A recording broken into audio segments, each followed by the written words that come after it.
ನಮಸ್ಕಾರ ವೀಕ್ಷಕರೇ, Royals Kannada prime ನ್ಯೂಸ್ಗೆ ಸ್ವಾಗತ. ನಾನು ರವಿ. ಮೊದಲಿಗೆ ಮುಖ್ಯಾಂಶಗಳು. ಸರ್ಕಾರಿ ಜಮೀನನ್ನು ನಿವೇಶನಗಳಾಗಿ ಪರಿವರ್ತಿಸಿ ಮಂಜೂರು ಮಾಡಿ ಬೀಚಗಾನಹಳ್ಳಿ ಗ್ರಾಮ ಪಂಚಾಯಿತಿ ಸದಸ್ಯರು ಹಾಗೂ ಗ್ರಾಮಸ್ಥರಿಂದ ತಹಶೀಲ್ದಾರ್ ಅವರಿಗೆ ಮನವಿ. ನನಗೂ ಮಂತ್ರಿ ಸ್ಥಾನ ನೀಡಲೇಬೇಕು, ಹೈಕಮಾಂಡ್ ಅವಕಾಶ ನೀಡುವ ಭರವಸೆ ಇದೆ, ಮಾಲೂರು ಕಾಂಗ್ರೆಸ್ ಶಾಸಕ ಕೆ.ವೈ. ನಂಜೇಗೌಡ. ಸುಳ್ಳಾರೋಪಗಳ ಮಧ್ಯೆ ಸಿಲುಕಿಕೊಂಡಿದ್ದ ಪಂಚಾಯಿತಿ ಅಭಿವೃದ್ಧಿ ಅಧಿಕಾರಿ ಮಂಗಲಾಂಬ ನೈಜ ಸ್ಪಷ್ಟನೆ, ಕೆಲವರ ದುರುದ್ದೇಶವೇ ಕಾರಣವೆನ್ನುತ್ತಿದ್ದಾರೆ ಗ್ರಾಮಸ್ಥರು. ಬಡವರಿಗೆ ಸೇರಬೇಕಿದ್ದ ಮನೆಗಳು ಬಲಾಢ್ಯರ ಪಾಲಾಗಿವೆ, ಪ್ರಬುದ್ಧ ಕರ್ನಾಟಕ ಭೀಮಸೇನೆ ಸಂಸ್ಥಾಪಕ ಅಧ್ಯಕ್ಷ ಮುನಿರಾಜು ಆರೋಪ. ವಾರ್ತೆಗಳ ವಿವರ.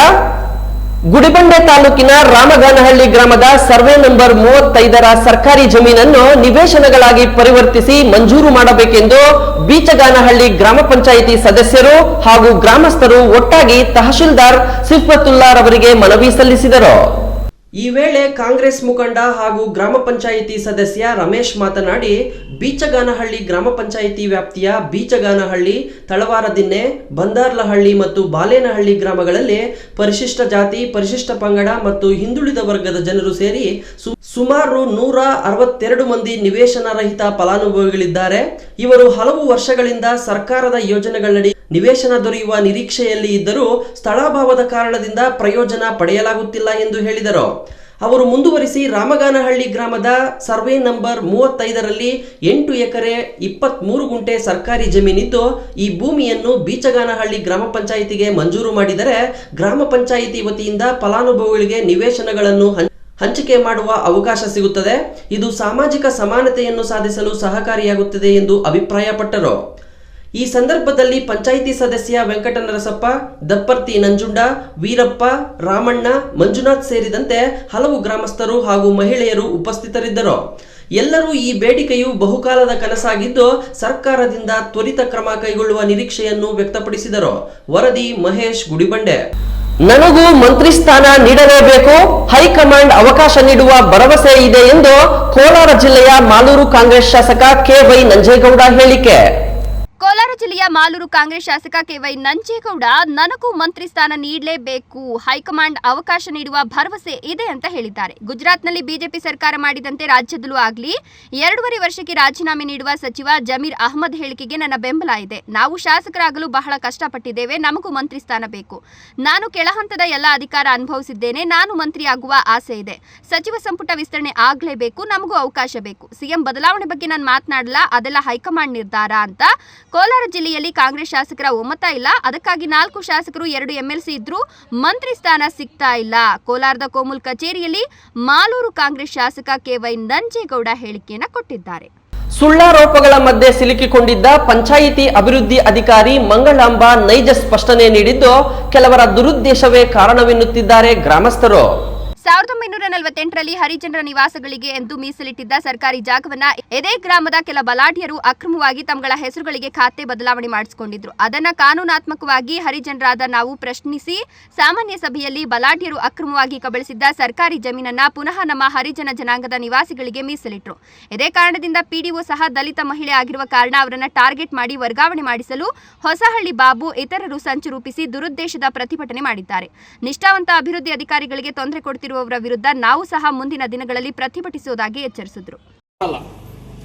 ಸ್ಟೇಷನ್ಗೆ ಹೋಗಿ ನಾವು ಕಾನೂನುಬದ್ಧ ಹೋರಾಟ ಮಾಡ್ಬೇಕಂತ ಹೇಳಿ ನಾವು ಪ್ರಯತ್ನ ಮಾಡ್ತೀವಿ. ಎಲ್ಲಾನು ಸ್ಟೇಷನ್ಗೆ ಹೋದಾಗ ನಮಗ್ ಮಾತ್ರ ಪರ್ಮಿಷನ್ ಕೊಡಲ್ಲ, ಅವ್ರು ಮಾತ್ರ ಪರ್ಮಿಷನ್ ಕೊಟ್ಟಿಲ್ಲ. ಯಾರ ವಿರುದ್ಧವಾಗಿ ಹೋರಾಟ ಮಾಡ್ಬೇಕಂತ ನೀವು?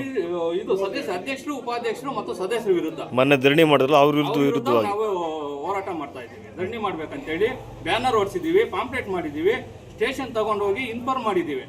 ಅವ್ರು ನಮ್ಗೆ ಕೊಡಲ್ಲ, ಇನ್ನೂ ಕೊಡಲ್ಲ. ನಿಮ್ಗೆ ನೀವು ತಾಲೂಕು ಇದರಿಂದ ತರಬೇಕು, ತಾಲೂಕು ತಹಸೀಲ್ದಾರ್ ಇವರು ಆದೇಶ ಇರಬೇಕು. ಸರಿ, ಅವ್ರ ಧರಣಿ ಕೊಡಕ್ಕೇನು ಕಾರಣ?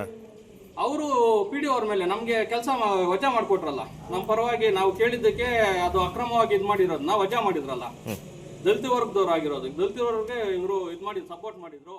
ಸೌತ್ ಇಂಡಿಯನ್ ಟೆಲಿಶಾಪಿ ಪ್ರಸ್ತುತಪಡಿಸುತ್ತಿರುವ ಕ್ವಿಟ್ ಅಡಿಕ್ಷನ್ ಇದೊಂದು ಆಯುರ್ವೇದದ ಉತ್ಪನ್ನ. ಸಂಪೂರ್ಣವಾಗಿ ಗಿಡಮೂಲಿಕೆಗಳಿಂದ ತಯಾರಿಸಲ್ಪಟ್ಟಿದೆ. 100% ಸುರಕ್ಷಿತ, ಅಡ್ಡ ಪರಿಣಾಮಗಳಿಲ್ಲ. ಒಂದೇ ಪ್ಯಾಕ್ ನಲ್ಲಿ 3 ಬಾಟಲ್ಗಳು. ಪ್ರತಿ ಬಾಟಲ್ ನಲ್ಲಿ 60 ಗ್ರಾಂ ಪೌಡರ್. ಧೂಮಪಾನ, ಮದ್ಯಪಾನ, ತಂಬಾಕು ಅಥವಾ ಗುಟ್ಕಾ ಸೇವನೆ ಕೇವಲ 10 ರಿಂದ 15 ದಿನದೊಳಗೆ ಖಚಿತವಾಗಿ ಪರಿಹಾರ ನೀಡುತ್ತೆ. ಇಲ್ಲ ಅಂತ ಹೇಳಿದ್ರೆ ನೀವು ಕೊಟ್ಟ ಹಣ ನಿಮಗೆ ವಾಪಸ್. Money back guarantee with in 15 days. ವೀಕ್ಷಕರೇ, ಪ್ರಸ್ತುತ ಮಾರುಕಟ್ಟೆಯಲ್ಲಿ ಇದರ ಬೆಲೆ 2,990 ರೂಪಾಯಿಗಳು.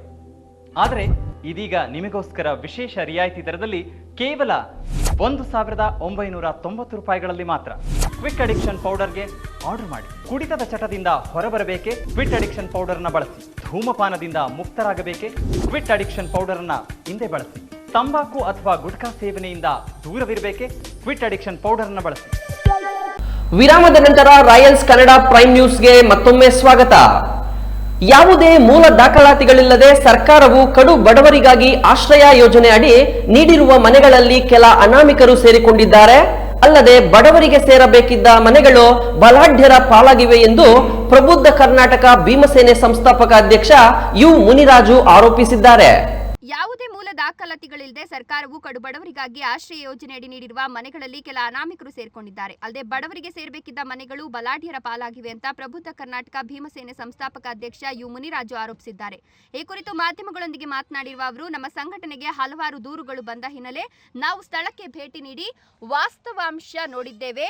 ಇಲ್ಲಿನ ಹಲವಾರು ಮನೆಗಳಲ್ಲಿ ಯಾವುದೇ ಹಕ್ಕುಪತ್ರ, ಮೂಲ ದಾಖಲಾತಿಗಳಿಲ್ಲದೆ ಕೆಲ ಪ್ರಭಾವಿಗಳ ಬೆಂಬಲದೊಂದಿಗೆ ಹಕ್ಕುದಾರರಾಗಿ ಸಂಬಂಧವಿಲ್ಲದ ಎಷ್ಟೋ ಮಂದಿ ಮನೆಗಳಲ್ಲಿ ಸೇರ್ಕೊಂಡಿದ್ದಾರೆ. ಇಂತಹ ಕೃತ್ಯದಲ್ಲಿ ದೊಡ್ಡಬಳ್ಳಾಪುರ ನಗರಸಭೆಯ ಅಧಿಕಾರಿಗಳ ಕೈವಾಡ ಇದೆ ಎಂಬುದೇ ದೊಡ್ಡ ವಿಪರ್ಯಾಸ. ಮೂಲ ಹಕ್ಕುದಾರರ ಪರ ನಮ್ಮ ಸಂಘಟನೆ ಧ್ವನಿಯಾಗಿ ನಿಲ್ತದೆ ಎಂದರು. ಸರ್ಕಾರಕ್ಕೆ ಮನವಿ ಸಲ್ಲಿಸಿ ಹಕ್ಕುಪತ್ರ ಪಡೆದಿರುವ ಎಷ್ಟೋ ಕುಟುಂಬಗಳು ಎಂದಿಗೂ ಬಾಡಿಗೆ ಮನೆಗಳಲ್ಲಿ ಜೀವನ ಸಾಗಿಸುತ್ತಿದೆ. ಆದರೆ ಯಾವುದೇ ಹಕ್ಕುಪತ್ರ ಇಲ್ಲದೆ, ಯಾರ ಭಯವೂ ಇಲ್ಲದೆ ಎಷ್ಟೋ ಕುಟುಂಬಗಳು ಆಶ್ರಯ ಯೋಜನೆಯನ್ನ ನೀಡಿರುವ ಮನೆಗಳಲ್ಲಿ ಸೇರ್ಕೊಂಡಿವೆ. ಅಧಿಕಾರಿಗಳು ಸೂಕ್ತ ಕ್ರಮ ಕೈಗೊಂಡು ಕೂಡಲೇ ಮೂಲ ಹಕ್ಕುದಾರರಿಗೆ ಮನೆಗಳನ್ನು ಹಿಂದಿರುಗಿಸಬೇಕು. ಇಲ್ಲವಾದಲ್ಲಿ ನಮ್ಮ ಸಂಘಟನೆ ವತಿಯಿಂದ ಉಗ್ರ ಹೋರಾಟ ಕೈಗೊಳ್ಳಲಾಗುವುದು ಅಂತ ಹೇಳಿದರು. ದಾಖಲಾತಿ ಇರುವ ಮಾಲೀಕರು ಅಂದರೆ ಹೊರಗಡೆ ಇದ್ದಾರೆ, ದಾಖಲಾತಿ ಇಲ್ಲದವರು ಒಳಗಡೆ ಇದ್ದಾರೆ. ಏನು ಒಂದು ಸರ್ಕಾರದಿಂದ ಮಂಜೂರು ಮಾಡಿದೆ, ಕಡು ಬಡವರಿಗೆ, ನಿರ್ಗತಿಕರಿಗೆ ಅಂತ ಏನು ಮಂಜೂರು ಮಾಡಿದೆ, ಆ ಕಡು ಬಡವರು ಕೆಲವರು ಮಾತ್ರ ಇಲ್ಲಿ ವಾಸ ಮಾಡ್ತಾ ಇದ್ದಾರೆ.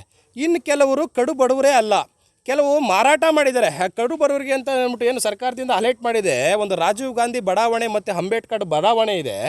ಇದು ಕಡು ಬಡವರಿಗೆ, ನಿರ್ಗತಿಕರಿಗೆ ಅಂತ ಏನು ನಗರಸಭೆಯಲ್ಲಿ ಕೆಲವೊಂದು 2003ರಲ್ಲಿ ಒಂದು 5,000 ರೂಪಾಯಿನ ಕಟ್ಟಿಸ್ಕೊಂಡು ಒಂದು ಹಕ್ಕುಪತ್ರಗಳನ್ನ ನೀಡಿರ್ತಾರೆ. ಆದರೆ ಇಲ್ಲಿ ಹಕ್ಕುಪತ್ರ ಇರುವಂತಹ ಒಂದು ಮಾಲೀಕರು ಕೆಲವರು ಮಾತ್ರ ಮನೆ ಒಳಗಡೆ ವಾಸ ಮಾಡ್ತಾ ಇದ್ದಾರೆ. ಇನ್ನು ಕೆಲವರು ಹೊರಗಡೆ ಮನೆ ಇಲ್ಲದೆ ಅನುಭವಿಸ್ತಾ ಇದ್ದಾರೆ. ಯಾಕಂದರೆ ಅಕ್ರಮವಾಗಿ ಯಾರೋ ಹೊರ ರಾಜ್ಯದಿಂದ ಬಂದವರು ಮತ್ತು ಇಲ್ಲಿನ ಸ್ಥಳೀಕರು, ಅಕ್ಕಪಕ್ಕದವರು ಬಂದು ಬೀಗ ಹೊಡೆದು ಅಕ್ರಮವಾಗಿ ಸೇರಿಕೊಂಡು ದಾಖಲಾತಿ ಇರುವ ಮಾಲೀಕರ ಮೇಲೆ ದೌರ್ಜನ್ಯ ಮಾಡ್ತಾ ಇರೋದನ್ನು ಖಂಡಿಸಿ ನಾವು ಸುಮಾರು 8ನೇ ತಿಂಗಳಲ್ಲಿ ನಗರಸಭೆ ಮುಂದೆ ನಾವು ಒಂದು ಪ್ರೊಟೆಸ್ಟ್ ಮಾಡಿದ್ವಿ. ಇದಕ್ಕೆ ಸಂಬಂಧಪಟ್ಟಂಗೆ ಯಾವುದೇ ರೀತಿಯಲ್ಲಿ ಇಲ್ಲಿವರೆಗೂ ಕ್ರಮ ಕೈಗೊಂಡಿಲ್ಲ ಅಂದಾಗ ನಮ್ಮ ಪ್ರಬುದ್ಧ ಕರ್ನಾಟಕ ಭೀಮಸೇನೆ ಸ್ಥಳದಲ್ಲೇನೆ ಸಹ ಬಂದು ದಾಖಲಾತಿಯನ್ನು ಕೇಳಿ ಅವರನ್ನು ವಿಚಾರಿಸುವ ಸಲುವಾಗಿ ನಾವು ಇವತ್ತು ಒಂದು ಕಾರ್ಯಕ್ರಮವನ್ನು ಹಮ್ಮಿಕೊಂಡಿದ್ದೀವಿ. ಆರ್ಎಸ್ಎಸ್ 100 ವರ್ಷ ಪೂರೈಸಿರುವ ಹಿನ್ನೆಲೆ ದೇಶದೆಲ್ಲೆಡೆ ವಿವಿಧ ರೀತಿಗಳಲ್ಲಿ ಸಂಭ್ರಮಾಚರಣೆ ಕಾರ್ಯಕ್ರಮಗಳನ್ನು ಹಮ್ಮಿಕೊಳ್ಳಲಾಗುತ್ತಿತ್ತು. ಅದೇ ರೀತಿ ಶ್ರೀನಿವಾಸಪುರದಲ್ಲೂ ಪಥಸಂಚಲನ ಕಾರ್ಯಕ್ರಮವನ್ನು ಸುಮಾರು 200ಕ್ಕೂ ಹೆಚ್ಚು ಆರ್ಎಸ್ಎಸ್ ಕಾರ್ಯಕರ್ತರೊಂದಿಗೆ ಹಮ್ಮಿಕೊಂಡು ಪಟ್ಟಣದ ಸರ್ಕಾರಿ ಬಾಲಕಿಯರ ಕಾಲೇಜು ಆವರಣದಿಂದ ಪ್ರಮುಖ ರಸ್ತೆಗಳಲ್ಲಿ ಮೆರವಣಿಗೆ ಮಾಡಲಾಯಿತು. ಆರ್ಎಸ್ಎಸ್ 100 ವರ್ಷ ಪೂರೈಸಿರುವ ಹಿನ್ನೆಲೆ ದೇಶದೆಲ್ಲೆಡೆ ವಿವಿಧ ರೀತಿಗಳಲ್ಲಿ ಸಂಭ್ರಮಾಚರಣೆ ಕಾರ್ಯಕ್ರಮಗಳನ್ನು ಹಮ್ಮಿಕೊಳ್ಳಲಾಗುತ್ತಿತ್ತು. ಅದೇ ರೀತಿ ಶ್ರೀನಿವಾಸಪುರದಲ್ಲೂ ಪಥಸಂಚಲನ ಕಾರ್ಯಕ್ರಮವನ್ನು ಸುಮಾರು 200ಕ್ಕೂ ಹೆಚ್ಚು ಆರ್ಎಸ್ಎಸ್ ಕಾರ್ಯಕರ್ತರೊಂದಿಗೆ ಹಮ್ಮಿಕೊಂಡು ಪಟ್ಟಣದ ಸರ್ಕಾರಿ ಬಾಲಕಿಯರ ಕಾಲೇಜು ಆವರಣದಿಂದ ಪ್ರಮುಖ ರಸ್ತೆಗಳಲ್ಲಿ ಮೆರವಣಿಗೆ ಮಾಡಲಾಯಿತು. ಈ ವೇಳೆ ಪ್ರಮುಖ ರಸ್ತೆಗಳಾದ ಎಂಜಿ ರಸ್ತೆ, ಸುಭಾಷ್ ರಸ್ತೆ, ಅಂಬೇಡ್ಕರ್ ಪಾಳ್ಯ, ಚಿಂತಾಮಣಿ ವೃತ್ತ ಮಾರ್ಗವಾಗಿ ಪಥಸಂಚಲನ ಹಮ್ಮಿಕೊಂಡಿದ್ದು, ಚಿಂತಾಮಣಿ ವೃತ್ತ ತಲುಪುತ್ತಿದ್ದಂತೆಯೇ ಕೆಲ ಮುಸ್ಲಿಮರು ಆರ್ಎಸ್ಎಸ್ ಸಂಸ್ಥೆ ಪಥಸಂಚಲನ ತಾವು ವಾಸವಿರುವ ಬೀದಿಗಳಲ್ಲಿ ನಡೆಸಬಾರದು ಅಂತ ಕೊಂಚ ಕಾಲ ಅಡ್ಡಿಪಡಿಸಲು ಯತ್ನಿಸಿದ್ರು. ಆದರೂ ಪೊಲೀಸರ ಕಾರ್ಯವೈಖರಿಯಿಂದ ಪಥಸಂಚಲನ ನಿಲ್ಲಿಸಲು ಸಾಧ್ಯವಾಗಲಿಲ್ಲ.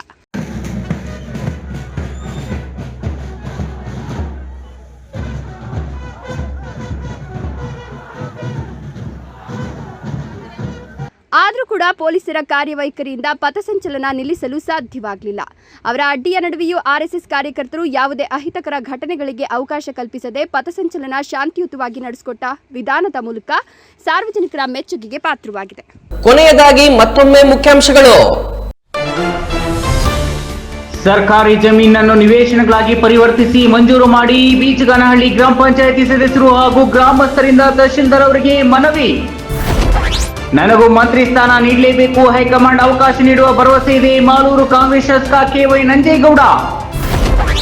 ಸುಳ್ಳಾರೋಪಗಳ ಮಧ್ಯೆ ಸಿಲುಕಿಕೊಂಡಿದ್ದ ಪಂಚಾಯಿತಿ ಅಭಿವೃದ್ಧಿ ಅಧಿಕಾರಿ ಮಂಗಲಾಂಬ ನೈಜ ಸ್ಪಷ್ಟನೆ. ಕೆಲವರ ದುರುದ್ದೇಶವೇ ಕಾರಣವೆನ್ನುತ್ತಿದ್ದಾರೆ ಗ್ರಾಮಸ್ಥರು. ಬಡವರಿಗೆ ಸೇರಬೇಕಿದ್ದ ಮನೆಗಳು ಬಲಾಢ್ಯರ ಪಾಲಾಗಿವೆ. ಪ್ರಬುದ್ಧ ಕರ್ನಾಟಕ ಭೀಮಸೇನೆ ಸಂಸ್ಥಾಪಕ ಅಧ್ಯಕ್ಷ ಮುನಿರಾಜು ಆರೋಪ.